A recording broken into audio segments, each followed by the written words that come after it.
ಸ್ನೇಹಿತನ ಬ್ಯಾಂಕ್ ಖಾತೆಯನ್ನ ಪಡೆದು ಸೈಬರ್ ವಂಚನೆ ಪ್ರಕರಣಕ್ಕೆ ಬಳಸಿ ಬಳಿಕ ಮೋಸ ಮಾಡಿರುವ ಪ್ರಕರಣಕ್ಕೆ ಸಂಬಂಧಿಸಿದಂತೆ ಮಂಗಳೂರು ಸೈಬರ್ ಅಪರಾಧ ಠಾಣೆಯ ಪೊಲೀಸರು 6 ಮಂದಿಯನ್ನ ಬಂಧಿಸಿದ್ದಾರೆ.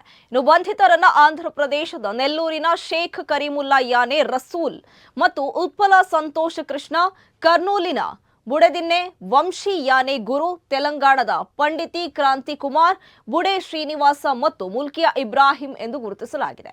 ಆರೋಪಿಗಳಿಂದ ಕೃತ್ಯಕ್ಕೆ ಬಳಸಿದ 18 mobile, 1 laptop, 12 sim card, 15 cheque book, 12 bank passbook, 18 debit ಕಾರ್ಡ್ಗಳನ್ನು ವಶಪಡಿಸಿಕೊಳ್ಳಲಾಗಿದೆ.